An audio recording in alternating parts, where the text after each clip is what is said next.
Momento, todas las voces se unen en una sola señal. RCR presenta Conexión 750 con María Alejandra Trujillo. Muy buenas tardes, Radio Caracas Radio. Lo mejor este lunes 22 de junio del año 2020. Todo el equipo que trabaja con ustedes a partir de esta hora los saluda. En la producción César Umbría, en los controles Víctor Mejía, quien tendrá el inmenso placer de acompañarles, María Alejandra Trujillo. Variada y abundante información que compartir y analizar. Como es costumbre la tarde de hoy, solo me reuniría con Maduro para discutir una cosa: una salida pacífica del poder. Esto lo dijo el presidente de los Estados Unidos, Donald Trump, saliendo al paso a la discusión que se ha abierto sobre sus declaraciones al portal web Axios. En su cuenta en Twitter, el mandatario aseguró que, a diferencia de la izquierda radical, él siempre estará en contra del socialismo y con el pueblo de Venezuela. Mi administración siempre ha estado del lado de la libertad y en contra del opresivo régimen de Maduro. Temprano, el candidato demócrata Joe Biden habría dicho que él, como presidente, estaría con los venezolanos y por la democracia. Bueno, abierta la discusión. Y continúa entonces la campaña de cara a las presidenciales en los Estados Unidos. Varios datos. Comienza juicio en Reino Unido para determinar la legitimidad del presidente interino Juan Guaidó y el destino del oro de Venezuela, que permanece en el Banco de Inglaterra. Esto va a durar varios días a lo largo de esta semana. Y un cargamento de alimentos de Irán se aproxima a Puerto de La Guaira, según Reuters. En mayo, la canasta alimentaria familiar venezolana se ubicó en $284, lo que equivale, atención, a 57.606.244 bolívares, al tipo de cambio oficial del Banco Central de Venezuela. Recordar que el salario mínimo en nuestro país es de $2 o menos. Lo comentaremos como es natural durante la tarde de hoy. En materia de derechos humanos, el Tribunal 47 de Control otorgó medidas sustitutivas a la coordinadora de 800 Noticias, Mimi Arriaga, y al periodista Marco Antoima, con arresto domiciliario y prohibición de salir del país, luego de haber sido procesados producto de unos anónimos. El Sindicato Nacional de Trabajadores de la Prensa escribió en su cuenta en Twitter: a Mime Arriaga y Marco Antoima les imputaron delitos previstos en la inconstitucional ley del odio. Se trata, pues, de la justicia al servicio de la burocracia del régimen, que no le gusta ser escrutada por los periodistas y por la opinión pública. Esto es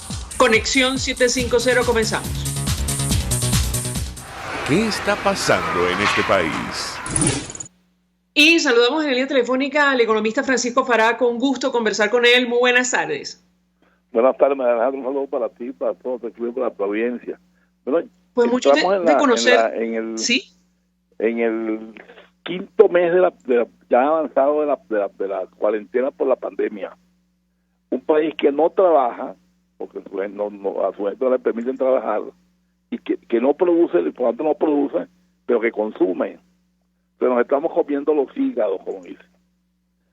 ¿Qué va a salir de esto? Bueno, esto ya hay una tasa de desempleo espantosa en los países desarrollados, pero hay colchones que amortiguan un poco las carencias de la familia, cuestión que no ocurre en Venezuela, porque una familia que gane $2 al mes, pues no tiene capacidad ni de compra, ni de ahorro, ni de nada.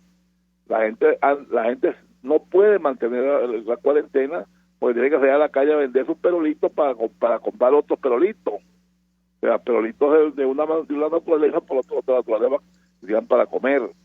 Entonces, estamos realmente en una situación bien compleja, porque tenemos un solo taladro de petróleo perforando la tierra para sacar petróleo del fondo de la tierra. Ya hoy se habla de que Venezuela es un país que quedará fuera de la OPEP, porque es un importador neto de combustible, de petróleo y de su derivado. Es decir, que importamos mucho más de lo que exportamos. Eso nos saca automáticamente de la OPEP y tal. Pero además de eso, lo que uno observa aquí en Venezuela es la reticencia de las personas a aceptar unas políticas de confinamiento que no tienen sentido. Ya eso a estas alturas no tiene sentido, porque dejaron que esto corriera demasiado aquí internamente. ¿Quién sabe lo que está pasando en los barrios de Caracas, en los barrios del interior? ¿Quién sabe cuántas personas contaminadas hay allí? ¿Quién sabe cómo se transmiten las enfermedades? Fíjense que por aquí, donde yo vivo, salieron unos empleados, unos vigilantes, unos conserjes a su casa y dieron todos contaminados, tuvieron que sacarlos otra vez y llevarlos a un sitio de un refugio para tratar de desintoxicarlos. Entonces, no logramos que la gente realmente se cautele de este mal, de esta pandemia, pues, de este virus, pero sí logramos que la gente se muera por este virus de hambre, de necesidad. Entonces, mira, yo creo que la política del gobierno en esta materia es realmente negativa, porque ni nos curamos, ni nos salamos, ni comemos. Entonces, ¿qué vamos a hacer? ¿Qué piensa el gobierno que vamos a hacer? Vamos a estar toda la vida encerrados entre cuatro paredes, sin comer y sin nada, y sin producir un centavo, para que no nos mate la pandemia y no nos mate el hambre. La política de esa materia ha sido bien negativa, bien pobre, pues. Bueno, si te han de matar mañana, que mate de una vez, como decía el Chano. Entonces, no podemos seguir en esto, pues. No podemos seguir en esto. Varias inquietudes para Francisco Faraco, menciona varios temas, pero en el caso concreto de la paralización de nuestra economía, que ya, bueno, había entrado en una depresión según distintas agencias internacionales. Algunos interpretan que la nueva radicalización de la cuarentena se debe a la escasez de combustible. De hecho, la periodista Beatriz Adrián decía en Charallave, la orden es surtir solo 10 litros por vehículo. Es imposible que en estas condiciones, digamos, un país avance. Le pediría un comentario. Sí, mira, el problema del combustible es el problema del petróleo en Venezuela. Venezuela es un país que producía 700, 800 mil barriles diarios de combustible y hoy en día produce muy poco. Lo que produce lo que viene de Irán y que de tan lejos como Irán. Pero mira, nosotros la industria petrolera se la robaron. Se robaron el efectivo de producir la industria y se robaron los activos fijos.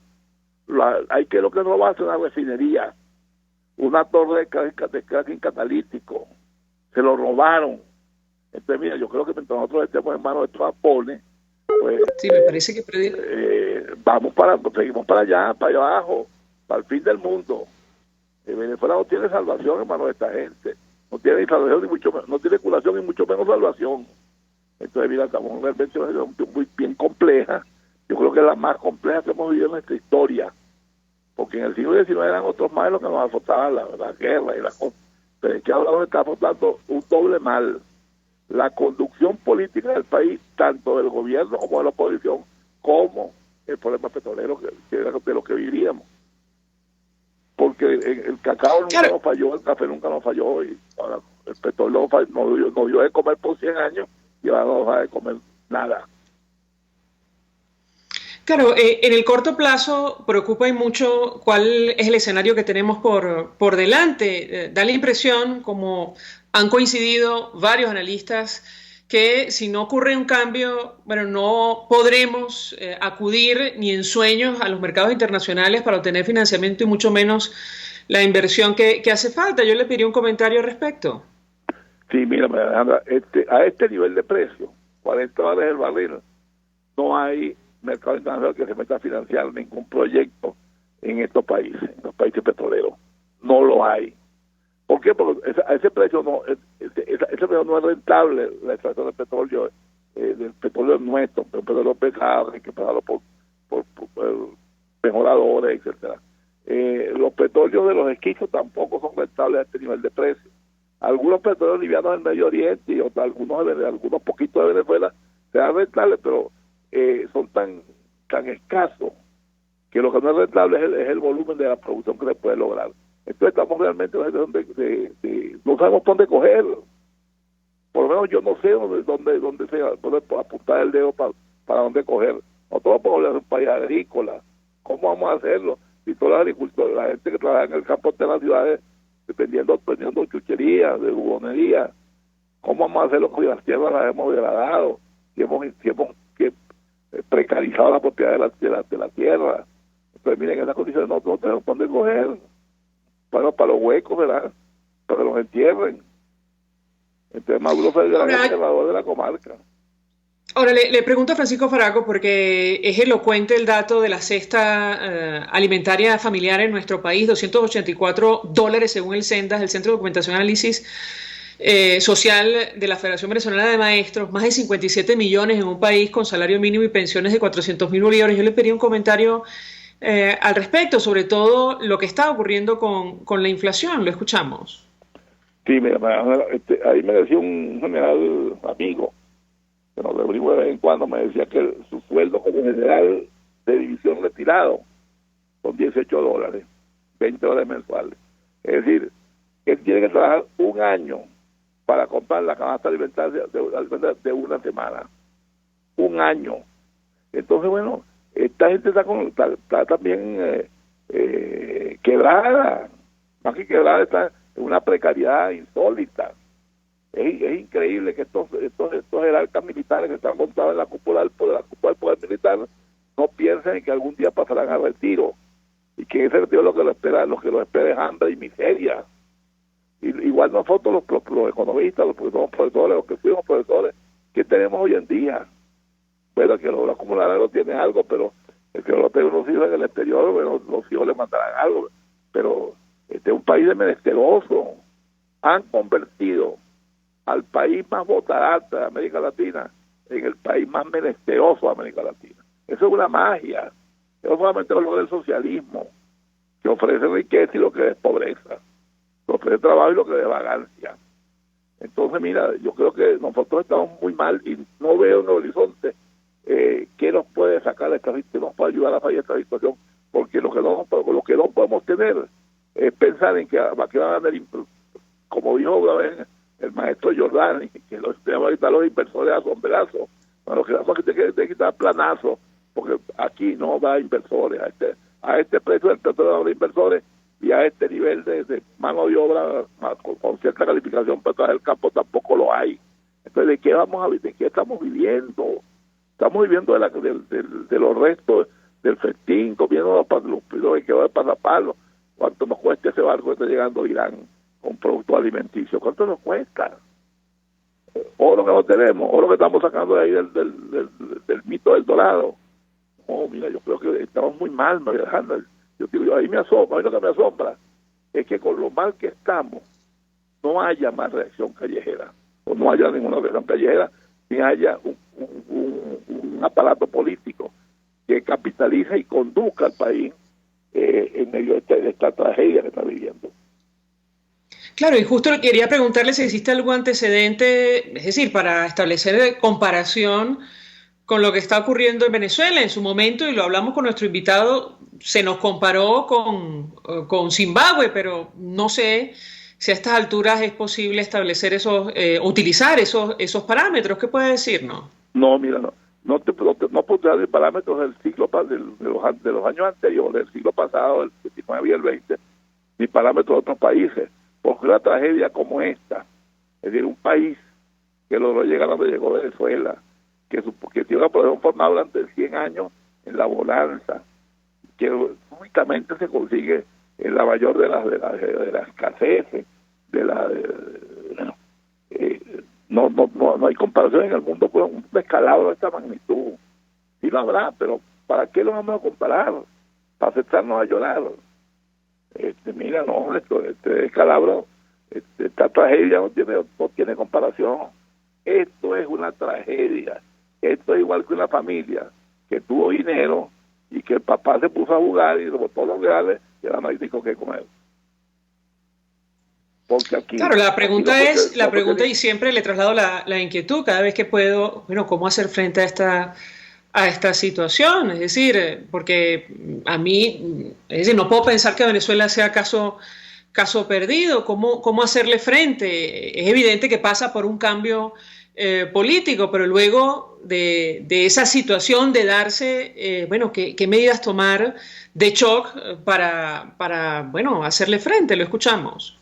Sí, mira, aquí no es problema que nosotros le hagamos frente o no le hagamos frente, porque esto es aquí habría de haber un cambio no solamente de políticas públicas, de políticas económicas, un cambio de nosotros mismos los venezolanos, un cambio interior de nuestra manera de ver el mundo, de nuestra manera de ver el progreso, de ver la sociedad. Los venezolanos nos acostumbramos. Yo, por ejemplo, que soy un hombre ya de edad avanzada, mi abuelo, mi papá y yo, y mis hijos, es decir, 4 generaciones, nos acostumbramos a un nivel de vida muy bueno. Tú no conseguías aquí que, por ejemplo, cuando yo trabajaba estudiante en el Banco Central, no había quien quisiera ir para el Fondo Monetario a trabajar, porque se ganaba poco en comparación a lo que se ganaba en Venezuela, y las perspectivas de desarrollo eran pocas y muy había que luchar mucho. En cambio, en Venezuela había muchas oportunidades y con menos lucha. Bueno, hoy en día no hay nada. Hoy en día tú ves gente con muy buenas calificaciones tumbando las puertas en el BID, en el Fondo Monetario, en el Banco Mundial, buscando un trabajo, cualquiera que sea. Entonces, mira, aquí no hay salvación. Aquí la salvación somos nosotros mismos, mis hijos, mis nietos, que van a recibir un país que a uno le da miedo, a uno le da pena hasta morirse. Porque yo recibí en mi padre un país próspero, un país con horizonte largo de desarrollo, y quiero entregar a mi nieto un país arruinado, sin horizonte de desarrollo. Quiero voy a entregar un pasaporte que para lo que salía de Venezuela. Eso es todo lo que le voy a entregar. Eso es todo lo que vamos a dejar a esta generación de venezolanos, que lo tuvimos todo y lo votamos todo. Ahora, solía decir Francisco Faraco que hay que permitir la entrada de las grandes empresas transnacionales, sobre todo en el área de petróleo, para, sacar adelante nuestro país. Ya eso no es posible, el escenario cambió. ¿Qué puede decirnos? Bueno, mira, el escenario cambió, porque a este nivel de precio del petróleo, que se han integrado así por lo menos por 2 años, porque la pandemia ha dado un corte duro a la demanda de petróleo. No se consume mucho petróleo, no se viaja tanto, no hay tanto automóvil. Hará que el proceso sea muy demorado, y el proceso muy demorado juega contra nosotros, porque cada vez el petróleo es más inútil o menos útil. No es un combustible como lo era antes, fundamental. Los carros no viajan tanto, los aviones no viajan tanto. Entonces, mira, 2 años más en esto. ¿Quién aguanta ¿Quién aguanta la caldera? Pero falta convertir en una caldera que en cualquier momento va a estallar, en cualquier momento. Lo que pasa es que no hay conducción política. Esa es la ventaja que tiene el gobierno venezolano, que aquí no hay conducción política. Aquí los políticos son unos aprendices, uno qué sé yo, pues no quiero ni calificarlo. Pero sé que no hay conducción política, no hay éxito en su desarrollo. Entonces, mira, yo creo que nosotros vamos a tener que vendernos por pedacitos. Y eso es lo que están haciendo, vendiéndonos por pedacitos. Porque cada vez que se le da algo a los chinos, cada vez que se le da algo a Irán, a otros países, son pedazos del país que se van yendo. Y entonces, ¿qué nos va quedando? Un carapacho. Venezuela se convirtió en un carapacho. Lo que llaman en mi tierra eso, carapacho. Por decisión de unos pocos, que es lo más lamentable. Francisco Faraco, 1.000.000 de gracias por atendernos, acompañarnos estos minutos, economista, expresando opinión, análisis acerca del impacto económico de esta nueva fase de radicalización de la cuarentena y en general, producto de la crisis que afecta a nuestro país. Vamos a la pausa. Al regreso venimos con más. Usted escucha Conexión 750 con María Alejandra Trujillo, solo por RCR 750 AM. Puede seguir nuestra programación a través de rcr.tv, la radio que se ve. Mensaje del ingeniero Kenick Navarro, presidente del FONPRES CIB. Apreciado colega ingeniero, arquitecto y afín, el Fondo de Previsión Social del Colegio de Ingenieros de Venezuela, FONPRES CIB, diseñó para la protección de tu salud el Sistema Integral de Previsión Social. El mismo tiene a tu disposición beneficios de la solvencia, asistencia primaria de salud, el plan de salud con coberturas de acceso VIP, todos estos planes pensando en la protección de tu familia. Para mayor información visita fonprescib.net.be. Colegio de Ingenieros de Venezuela, construyendo futuro. Desde los sectores populares del país se escucha una clara señal. Es el radar de los barrios.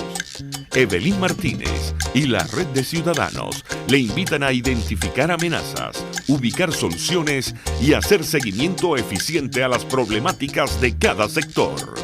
Un espacio contra la polarización donde se construye de abajo hacia arriba y de adentro hacia afuera. El Radar de los Barrios, de lunes a viernes, a partir de las 10 de la mañana, solo por RCR 750 AM. El poder de la comunicación en tus manos. Conexión 750 con María Alejandra Trujillo, solo por RCR 750 AM. Continuamos, amigos, en Conexión 750 y comentábamos con ustedes al inicio un tema que vamos a desarrollar ampliamente a partir de las 5:30 de la tarde, las declaraciones del presidente de los Estados Unidos, Donald Trump, al menos el mensaje que publicó en su cuenta en Twitter, saliendo al paso a esta discusión que se ha abierto por una entrevista o declaración que habría ofrecido al portal web Axios. Él textualmente escribía: solo me reuniría con Maduro para discutir una cosa, una salida pacífica del poder. Lo dijo de esta manera en sus redes sociales. El mandatario aseguró que, a diferencia de la izquierda radical, él siempre estará en contra del socialismo y con el pueblo de Venezuela. Y ciertamente llama la atención el mensaje, contrasta con algunos extractos que se publicaron de este portal. Y en la Casa Blanca ofrecían rueda de prensa aclarando los detalles y sobre todo la posición del gobierno norteamericano, la posición que ha asumido el gobierno del presidente Donald Trump en torno a Venezuela. Escuchemos. Perdido la confianza en absoluto, y los tweets que el presidente publicó esta mañana dicen claramente: apoyamos al pueblo venezolano en su lucha por la libertad, y también señalaría lo duro que ha sido este presidente con Maduro al reconocer a Juan Guaidó. Sí, parte de las declaraciones que ofrecían desde la Casa Blanca, respondiendo a las inquietudes, producto, insistimos, de esta entrevista en un portal informativo. Y evidentemente la discusión está abierta producto de la campaña electoral de cara a las presidenciales en ese país. Sobre el tema que compartíamos con ustedes al inicio y que comentaba Francisco Faraco, el cargamento de alimentos de Irán que se aproxima al puerto venezolano, esto duele leerlo, sobre todo pensando en los productores del campo en nuestro país. Esto lo digo a título personal. Dice la agencia de noticias Reuters: un banco de bandera iraní que transporta alimentos se aproximaba el domingo al puerto venezolano de La Guaira, según Refinitiv Eikon, semanas después de 5 cargueros entregaran 1.5 millones de barriles de combustible al gobierno de Venezuela. La sexta embarcación iraní arribó el domingo a aguas venezolanas, a pesar de que la administración del presidente estadounidense Donald Trump amenazó con represalias a puertos, compañías navieras y aseguradoras que facilitaran el tránsito a cargamentos de Irán a Venezuela, ambos bajo sanciones. El buque de carga general de bandera iraní Golsan, propiedad de Mosacar Darya Shipping Co., partió el 15 de mayo de Bandar Abbas, el mismo puerto donde salieron los tanqueros con destino a nuestro país. Y bueno, recordamos lamentablemente lo que acaba de decir Francisco Faraco, y es que bueno, efectivamente convirtieron a Venezuela en un carapacho. La producción de alimentos era suficiente en algunos rubros para abastecer el mercado interno, y hoy estamos importando alimentos de Irán. Antes de hacer la pausa para ir a publicidad, también ha trascendido, según la agencia de noticias AP, que Venezuela, el gobierno socialista de Nicolás Maduro, buscó apoyo de un legislador, de los Estados Unidos, para gestionar una especie de encuentro con ExxonMobil. Y leemos la nota. El gobierno socialista de Venezuela trató de reclutar al legislador Pete Sessions para que gestionase un encuentro con el director ejecutivo de ExxonMobil, al mismo tiempo que le pagaba en secreto a uno de sus colegas de la Cámara de Representantes $50 millones para tratar de evitar sanciones de los Estados Unidos, según información obtenida por The Associated Press. Y así suma y sigue esta cuenta de millones de dólares que se han perdido en lobby que ha pagado el régimen de Nicolás Maduro a cuenta del dinero de todos los venezolanos. Vamos a la pausa. Al regreso venimos con más. Estás en sintonía de Conexión 750, solo por RCR 750 AM. Sintonícenos a través de Periscope, @RCR750, la radio que se ve. Mensaje del ingeniero José Peraza, tesorero del FOMPRES CIB. Estimado colega ingeniero, arquitecto y profesional afín, el Colegio de Ingenieros de Venezuela y el Fondo de Previsión Social, preocupado por la salud de tu familia, ha diseñado un sistema de salud integral que coloca a tu disposición y que contiene asistencia primaria de salud, ambulancia, hospitalización, cirugía, oftalmología, dermatología, fisioterapia, psicología, odontología, farmacia y funerario. Para mayor información, visítanos a nuestros portales cib.net.be, fomprescib.net.be, Colegio de Ingenieros de Venezuela, construyendo futuro. RCR 750 AM. Porque lo bueno une.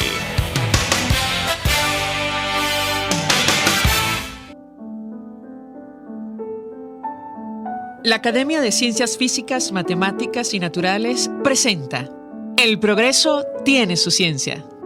Hoy presentamos los microbios buenos. Nuestro cuerpo está atiborrado de microbios. Billones de estos microorganismos conviven en nuestro cuerpo y son fundamentales para nuestra salud. Nuestro microbioma, formado principalmente por bacterias, nos permite digerir lo que comemos y nos protege de patógenos invasores. Desde 2012, 4 investigadoras venezolanas, María Gloria Domínguez desde los Estados Unidos, Mónica Contreras desde Caracas y Magda Magris y Glida Hidalgo desde Puerto Ayacucho, se han dedicado a estudiar el microbioma humano en individuos de distintas partes del mundo. Sorprendentemente, han descubierto que el microbioma de un indígena del Amazonas es muy distinto al de un norteamericano, pero más parecido al de un africano, y pareciera ser que el estilo de vida juega un papel fundamental en la composición de este microbioma. Un ejemplo de esto son los partos por cesárea, que alteran sustancialmente el microbioma del bebé. El contacto del recién nacido con las bacterias de la vagina de la madre durante el parto afecta el tipo y la cantidad de bacterias que tendrá ese bebé en su cuerpo, algunas de las cuales les confieren cierta protección a futuro contra enfermedades como la obesidad, la diabetes tipo 1, la enfermedad celíaca y el asma. A partir de estos resultados, se han comenzado a explorar maneras alternativas para exponer a bebés recién nacidos por cesárea a las bacterias vaginales de su madre. Hallazgos como los de las científicas venezolanas revolucionan hoy la comprensión de numerosas patologías y en general de nuestra salud. Sin duda, tenemos mucho que aprender de nuestros microbios. El progreso tiene su ciencia. La Academia de Ciencias Físicas, Matemáticas y Naturales presentó El progreso tiene su ciencia. Para más información, www.acfiman.org.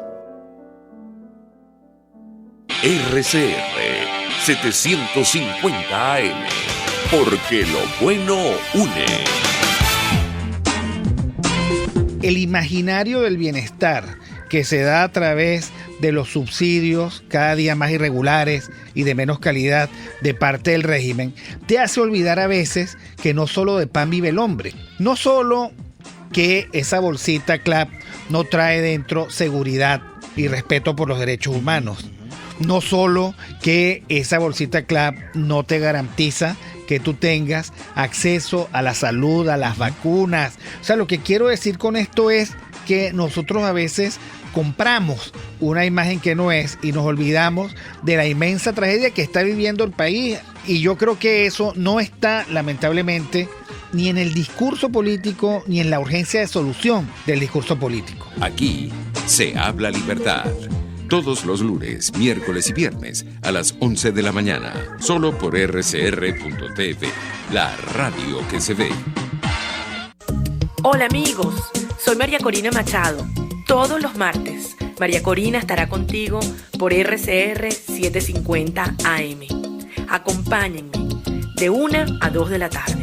Contigo, María Corina. Todos los martes, contigo. Solo por RCR 750 AM. Porque lo bueno une. María Alejandra Trujillo te acompaña en Conexión 750. Solo por RCR 750 AM.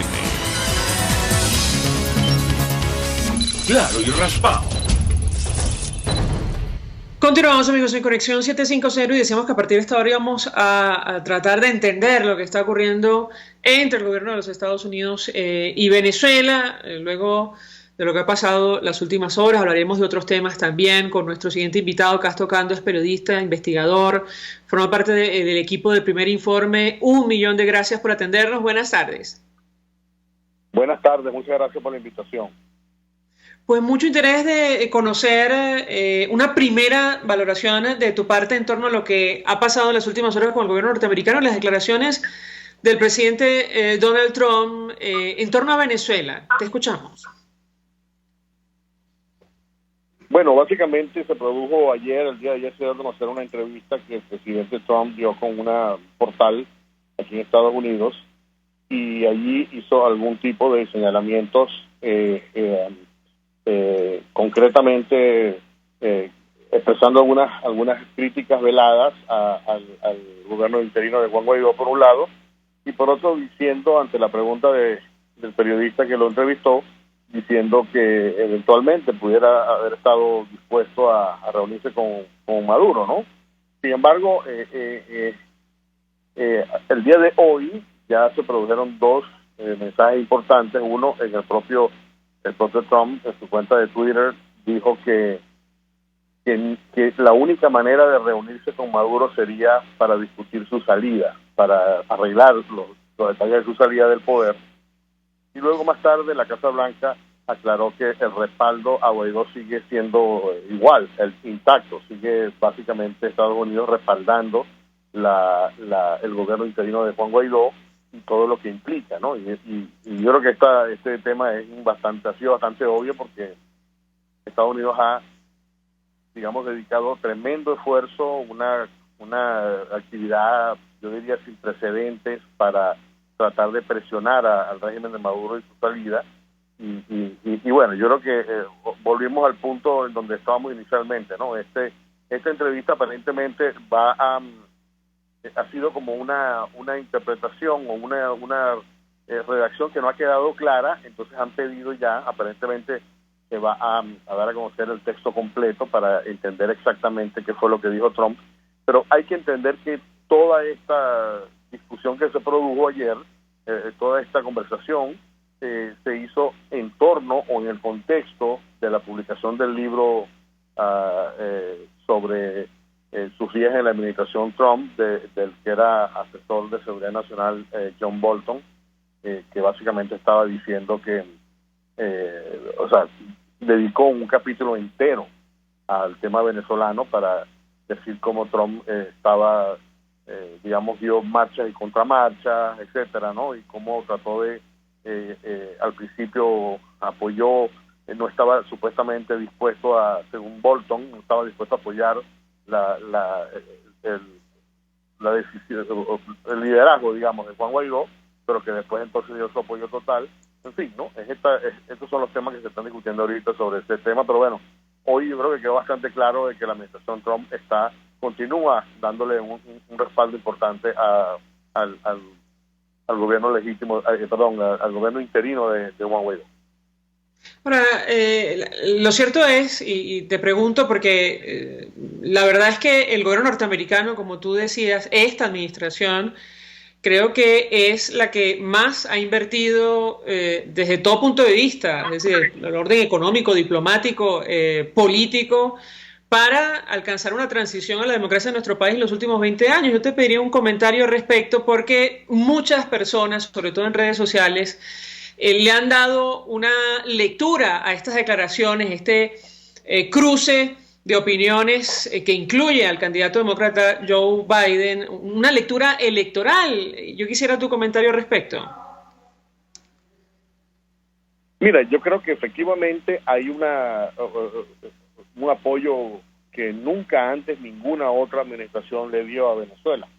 Durante la época por ejemplo, el presidente previo, que era Barack Obama, no hubo hubo algunas sanciones. Por ejemplo, se impusieron sanciones se cancelaron visas, por ejemplo, pero fue todo, digamos, muy cauteloso, nunca al nivel que está ahorita, nunca al nivel, es decir, que hay una gran diferencia, y luego toda la cantidad de sanciones, o sea, Estados Unidos ha puesto su prestigio, ha puesto el Departamento de Justicia, del Tesoro, del Departamento de Estado, es decir, ha puesto mucha gente, muchos recursos, muchas decisiones, y está extendiendo constantemente. O sea, creo que aquí hay un elemento que está a la vista de todo, ¿no?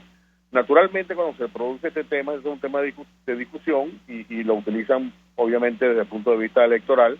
Y yo creo que cuando estas declaraciones salieron el día de ayer, hubo una lectura inmediata de que Trump probablemente no iba a darle todo el apoyo necesario a Guaidó, y que por lo tanto entonces era mejor votar por Biden. Es decir, siempre hay una utilización desde el punto de vista electoral, pero yo creo que difícilmente, ¿no? Hay elementos. Mi opinión es que hay la manera como los demócratas manejaron la relación con el régimen de Nicolás Maduro no fue tan decisiva como, por ejemplo, el presidente, el candidato ahora, que es Joe Biden, que en su momento era vicepresidente en la administración anterior, junto con Barack Obama. Él tuvo ya un encuentro con Maduro en el 2015, durante la toma de posesión de Dilma Rousseff en Brasilia. Allí hubo incluso un intercambio en el cual, de acuerdo a algunos reportes de prensa, Biden le halagó el peinado que tenía Maduro en ese momento. Hay una fotografía de ese encuentro. Y bueno, todo esto está saliendo ahorita a relucir otra vez en la campaña, como también en la Casa Blanca, por ejemplo, hoy la portavoz de la Casa Blanca dijo que citó reportes del año 2017 de cómo los demócratas frenaron la imposición de sanciones contra Maduro, refiriéndose a una negativa que hubo en su momento de sancionar a Tarek El Aissami, por ejemplo, ¿no? En el año 2017. El reporte es del 2017, pero se refería a acciones que el propio la administración Obama frenó, y ahí está la figura de el que era encargado de negocios, o el segundo del Departamento de Estado, y luego todo el tema de si Trump va a continuar con este apoyo al final, ¿no? En el libro de John Bolton, por ejemplo, se menciona que él vería bien con buenos ojos una intervención militar, cosa que según Bolton él dice que él se opuso, pero todos estos temas están siendo utilizados para en el contexto de la campaña, y bueno, yo creo que esto va a ser una constante, ¿no? Pero lo interesante de esto es que hasta ahora tanto los republicanos como los demócratas en Estados Unidos le están dando el apoyo al gobierno de transición de Guaidó. Castro, hay un caso en el que la actual administración de Estados Unidos ha puesto especial atención, y tiene que ver con este empresario colombiano recientemente designado, al menos públicamente, agente venezolano, Alex Saab. Sé que le has hecho seguimiento. Yo te pediría un comentario al respecto, porque se ha creado francamente una gran expectativa sobre la posibilidad de que esta persona, por sus vínculos con el entorno más cercano de Nicolás Maduro, pueda llegar a los Estados Unidos y de alguna manera rendir declaración. Te pediría un comentario al respecto. Sí, bueno, en estos momentos el proceso está avanzando en el tema de la extradición. Lo que ocurrió al principio fue que cuando Estados Unidos supo y fue detenido Alex Saab cuando llegó a Cabo Verde, el aeropuerto, ellos inmediatamente intervinieron, sabían de antemano lo que estaba pasando, le solicitaron, después que fue detenido, entonces le pidieron al gobierno que procediera, como no había un convenio de extradición, entonces que procediera a expulsarlo. Y una vez expulsado, entonces Estados Unidos podía tomar posesión, pudiera, digamos, detenerlo y traerlo a Estados Unidos, cosa que después, por presiones de otros factores, de otros países, incluyendo Rusia, entonces el gobierno decidió más bien por el tema de la extradición, pero hasta ahora ha habido unas acciones específicas que indican que hay una disposición del gobierno para entregarlo, para favorecer a Estados Unidos. Además que el único país que lo está pidiendo la extradición es Estados Unidos. Venezuela no lo está pidiendo, como una vez ocurrió, por ejemplo, en el caso de Walid Maclet en Colombia, que ahí hubo 2 peticiones de extradición, entonces el gobierno colombiano decidió por la extradición a Venezuela. En este caso no, solamente hay una sola petición de extradición. Lo que se está discutiendo en este momento es si se le puede dar la libertad a Alex Saab mientras espera el juicio de extradición, es decir, que se haga, pero yo creo que esto va a ser muy complicado porque el riesgo de que se escape o el riesgo de que sea, digamos, sacado furtivamente del país es muy alto. Yo creo que esto no va a avanzar, está por decidirse ese punto. La información que tengo es que la extradición se va a resolver más rápido o más temprano que tarde, y yo creo que va a venir efectivamente a los Estados Unidos. Ya ha habido algún tipo de cooperación, ha habido algún tipo de intercambio, sobre todo al principio, y yo creo que y Estados Unidos está presionando con todo, ¿no? Hay personal, curiosamente en Cabo Verde hay, que es una isla frente de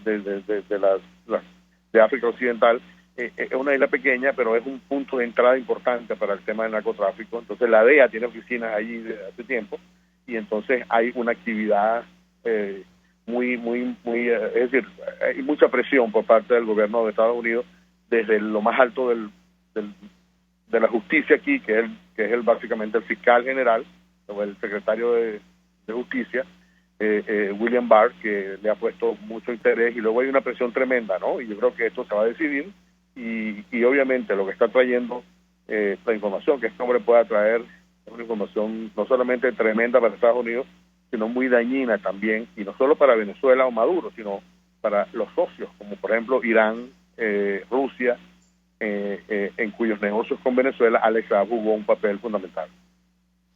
Ahora, bueno, tan delicada es esta situación, Castro, que ha llamado próximamente la atención la decisión del régimen de Nicolás Maduro de darle cédula venezolana a este empresario colombiano, designarlo agente del régimen en nuestro país, incluso condición de diplomático. Y yo te pediría un comentario. Hoy trascendió que el embajador de Nicolás Maduro en Cabo Verde, Alejandro Correa Ortega, envió un comunicado afirmando que el arresto de este empresario es una violación, esto está entre comillas, grave e inaceptable de las normas más fundamentales de derecho internacional.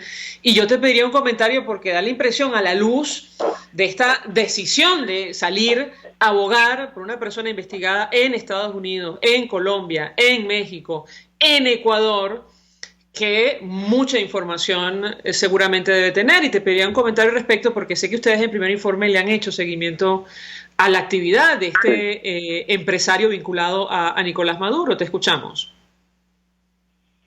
Sí, efectivamente hay una acusación por lavado de dinero muy documentada. Tengo entendido que ya Estados Unidos presentó el caso, un dossier contundente sobre no solo las acusaciones, las evidencias, etcétera. Entonces esto ya está para consideración en el proceso de la Corte en Cabo Verde. Yo creo que hay un temor, ¿no? O sea, exactamente pasó lo mismo o algo similar con el caso de los narcosobrinos. Cuando ellos fueron atrapados en Haití, ellos sacaron el pasaporte diplomático, ¿no?, de Venezuela, pero los acuerdos diplomáticos no funcionan de esa manera, que la persona no se convierte automáticamente en un diplomático porque saque bajo la manga un pasaporte diplomático. Tiene que haber un proceso de aceptación. Primero tiene que ser postulado al país, y el país tiene que entonces darle la buena pro, tiene que darle la aceptación, ¿no?, para que pueda entonces ejercer como un diplomático. Y luego esta persona no era representante el que lo hayas convertido es un hecho posterior, y esto no creo que tenga un efecto importante para la decisión. Y luego las pruebas, como dije al principio, las pruebas son, y tú lo mencionaste, ¿no?, todos los países donde está investigado en 7 países.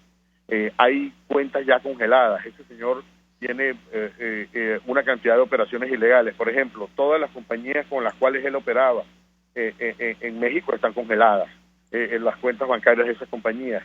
y luego hay varias investigaciones federales, porque toda la gente que trabajaba en México con Alex Saab también está bajo investigación desde hace un tiempo ya. El FBI está haciendo esa investigación, y luego lo mismo está pasando, por ejemplo, en Colombia. En Colombia hay una investigación, incluso le acaban de decomisar una mansión de $7 millones en Barranquilla, y luego posiblemente en Europa también, porque hay algún tipo de transacciones en las cuales él utilizó el sistema financiero de Europa.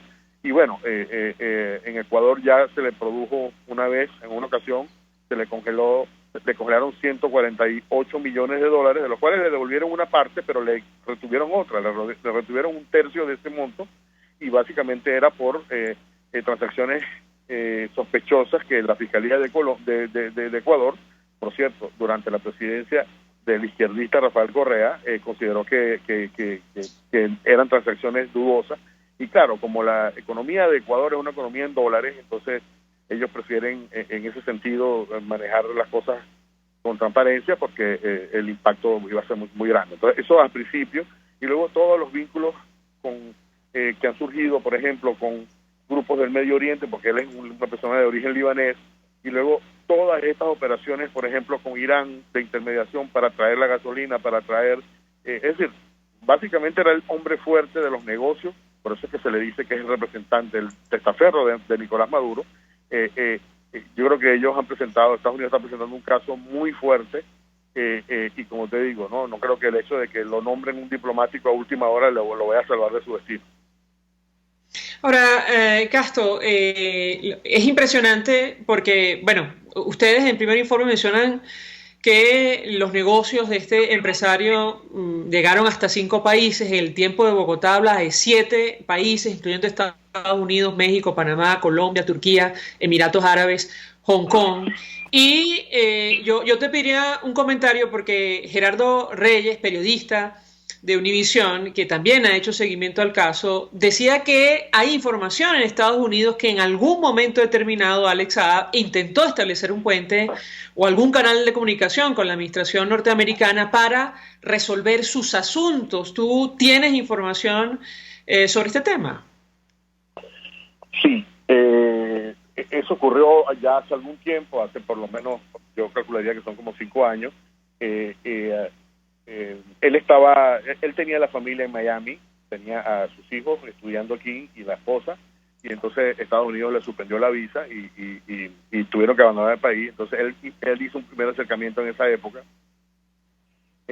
con el departamento primero de Homeland Security, que estaba investigando el caso por razones de, o sea, la visa le había sido suspendida por el Departamento de Seguridad Nacional, que aquí se encarga obviamente de los temas de inmigración.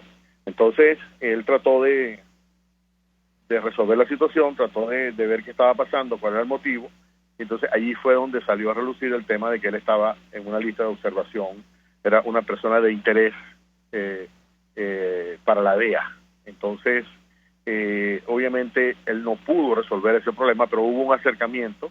Él nombró incluso abogados aquí y hizo un contacto con esta agencia, con una persona que estaba haciendo que trató de hacer o mejor dicho, hizo la investigación a ver qué estaba pasando, y descubrió que había un interés de la DEA en sus actividades. O sea, ya desde hace 5 años este señor estaba trabajando. Luego trató de resolver, pero el problema de resolver con Estados Unidos es que tú tienes que aportar, tú tienes que estar dispuesto a llegar a un acuerdo en la cual el gobierno de Estados Unidos te va a exigir evidencias, te va a exigir una cantidad de elementos para entonces obviamente negociar un entendimiento en términos de, por ejemplo, reducir, si se produjera una condena, reducirla a la mínima expresión, etcétera. Y claro, como han hecho todos, ellos han decidido que era mucho más conveniente para él seguir fugitivo, y bueno, esto ha ido escalando. Ahorita si se produce, obviamente tiene que haber un acuerdo, un convenio, pero ya no en las mismas condiciones, ya no sería en las condiciones ideales para Alex Saab, ¿no?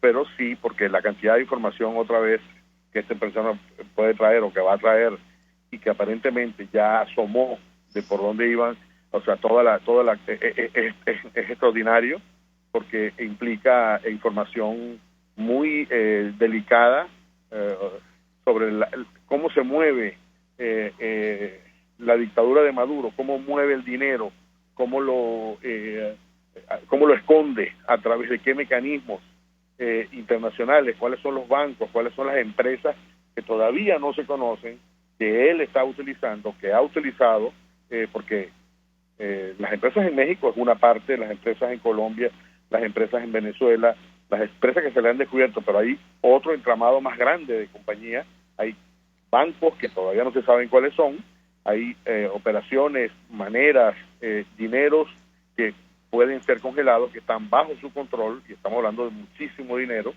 y toda esta información está allí, ¿no? Que él va a tener que usar en caso de que quiera llegar a un acuerdo, y lo más probable es que lo haga, porque una vez que tú lo agarras, o sea, una vez que ya él está bajo custodia, entonces no le queda sino negociar. Entonces esto sería una cosa devastadora desde el punto de vista de la capacidad que ha desarrollado el régimen de Maduro para esconder, para burlar las sanciones, para tratar de lavar dinero, lavar oro, lavar o vender el crudo de una manera subrepticia, ¿no? Y claro, por eso es que tú ves todos los esfuerzos que se están produciendo, todos los esfuerzos de Venezuela por tratar de liberarlo. Ves a este embajador itinerante, ves a Reaza que casi que al día siguiente se va en un avión privado para allá tratar de desesperadamente de impedir esa detención. Y bueno, hay una razón muy grande detrás de todos estos movimientos que tú lo ves como de desespero, porque la información, esto es un nombre crucial para entender los niveles de operación, los niveles de corrupción, porque esta persona también puede estar guardándole dinero a otra gente. Es decir, básicamente esta es la manera en la cual estos tipos se pueden quedar sin estos dineros, sin estas empresas, sin estas cuentas bancarias, que si una vez que sean descubiertas, o sea, va a tomar mucho tiempo volver a recuperar otra vez o volver a armar, supongo yo, ¿no? Una estructura, una red de lavado de dinero, de evasión de sanciones, etcétera, como la que construyó Alex Saab. Castro Cando, 1.000.000 de gracias por atendernos, acompañarnos la tarde de hoy, periodista, investigador, forma parte del equipo de primerinforme.com, ofreciendo detalles acerca de las declaraciones a través de redes sociales del presidente de Estados Unidos, Donald Trump, sobre Venezuela, y este caso, bueno, que es piedra angular del régimen venezolano para conocer el manejo, sobre todo financiero, del régimen venezolano, que tiene que ver con el empresario Alex Saab, detenido en Cabo Verde. Vamos a la pausa, a regreso venimos con más. Escuchamos Conexión 750, solo por RCR 750 AM. Puedes seguirnos en nuestras redes sociales. En Twitter, @RCR750, la radio que se ve.